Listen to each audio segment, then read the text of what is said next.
Welcome to The Explainer. Today, we're diving into a really fascinating framework that completely redefines people-pleasing. We're not looking at it as a weakness anymore, but actually as the work of a recovering strategist. So if your default setting is basically managing the happiness of literally everyone in the room at the expense of your own peace, well, this one is absolutely for you. We're going to deconstruct the mechanics behind this and lay out a structured blueprint for taking back your emotional autonomy. Let's jump right in. So let me ask you this. Is your no completely broken? Think about that visceral, deep in your bones exhaustion of saying yes to a favor before the other person has even finished asking the question. You know exactly the feeling I'm talking about, right? Where you spend the next 3 hours internally screaming because you're already just so depleted. Or hey, what about getting a text message that's just a little too brief? It's missing that one familiar exclamation point or emoji, and suddenly your brain is running a full marathon, replaying every single interaction from the last 3 years to figure out exactly where you messed up. Honestly, that's the daily reality when your no mechanism stops functioning. And when that no is broken, you inevitably transform into the unpaid 24/7 therapist. You end up suffering from massive intrapersonal intelligence burnouts. It's like the strategist inside of you becomes this permanent, unpaid intern for everyone else's life. You're constantly saying, "I'm fine," while your own heart is screaming that you are absolutely not fine.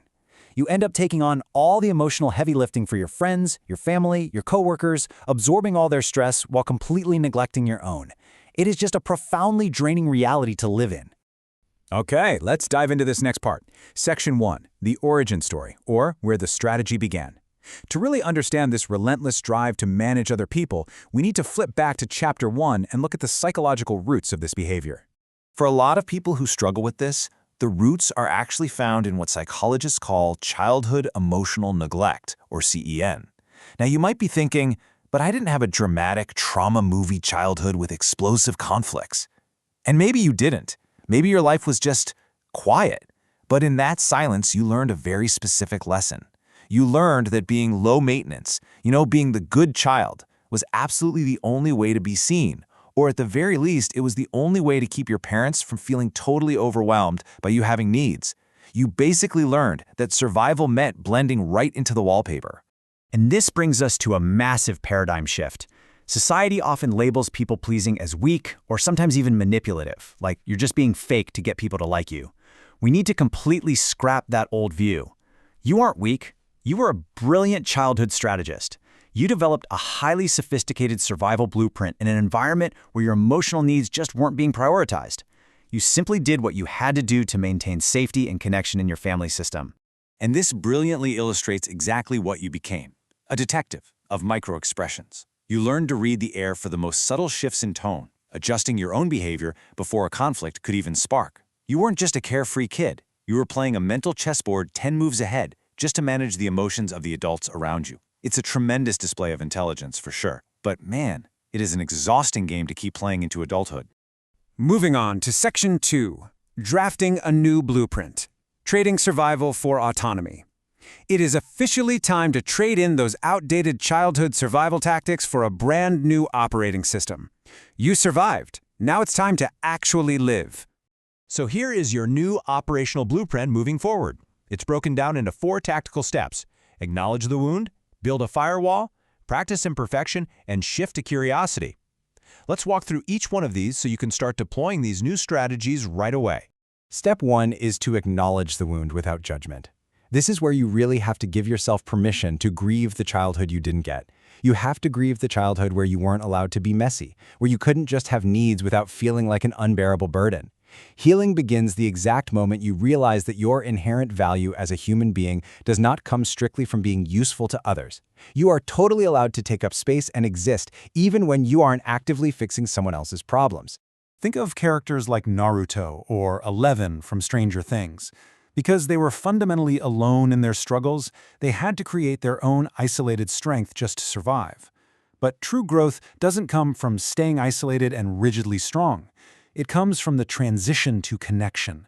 It means actually learning to let people in, to be vulnerable, without feeling this overwhelming, crushing obligation to save everyone in the process.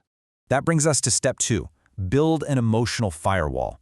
A lot of popular advice out there tells you to just abruptly cut toxic people out of your life, which, let's be honest, can leave you feeling super isolated and guilty. But think about technology for a second. A firewall doesn't destroy the whole network. It just thoughtfully monitors what data gets to pass through. An emotional firewall is the exact same thing. You do not have to answer every drama-filled text the very second it arrives. You actually get to decide what energy enters your space. So the crucial point here is this. You are the remote control to your own attention. It is incredibly empowering to realize that it's perfectly healthy to put certain people on a limited data plan for your time and energy. You are not being rude by doing this. You are simply being strategic about protecting your own peace. Moving on to step 3, practice radical imperfection. The old strategist mindset relies really heavily on rigid perfectionism. It's this false narrative that whispers in your ear, if I can just manage myself perfectly, if I never ever make a mistake, I'll finally be safe from criticism or abandonment. To break that outdated blueprint, you have to intentionally shatter the illusion. You have to break your own rules. And the actions don't have to be massive. Send an email with a minor typo in it. Leave a dirty dish in the sink overnight. I know these sound completely trivial, but they are profound neurological exercises. By doing these things, you are actively teaching your nervous system that the world does not literally end when you aren't perfectly maxed out and completely finished. You're proving to yourself that you're worthy of love and belonging even in your beautifully unfinished state. Which leads us to step 4. Move from judgment to curiosity. When you finally do set a boundary, when you finally say no, you are probably going to feel a massive spike of panic.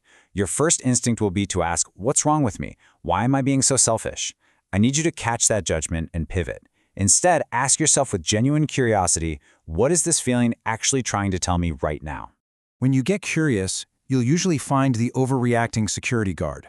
That intense fear of rejection you're feeling isn't a premonition of doom. It's merely your internal security guard, that old childhood survival mechanism, pulling the fire alarm because you did something unfamiliar by setting a boundary. You just need to calmly let the security guard know that you're an adult now, and you are actually safe. And when that alarm is blaring in your head, you need a reliable way to ground yourself. This is the 5-4-3-2-1 technique. When the panic of saying no hits you, literally stop. Look around your room, name 5 things you can see. Physically reach out and find 4 things you can touch. Listen closely for 3 things you can hear. Identify 2 things you can smell, and finally 1 thing you can taste. Doing this pulls your mind completely out of that terrifying what-if spiral and drops you right back into the physical safety of the present moment. Let's look at section 3, stepping into emotional autonomy, or including yourself in the care you give. Emotional autonomy is absolutely not about becoming cold or distant or uncaring. It is simply about finally including yourself in the circle of care that you so freely give out to everyone else. You were a quiet child who deserved to be heard, and today you are an adult who deserves to be free. I want to leave you with a thought to carry with you today. What is one no you've been afraid to say? Just think about how much lighter you might feel if you finally said it. You don't have to play the strategist anymore. You have the blueprint now. It's time to start building. Thank you so much for joining me for this explainer. Until next time, take care and keep learning.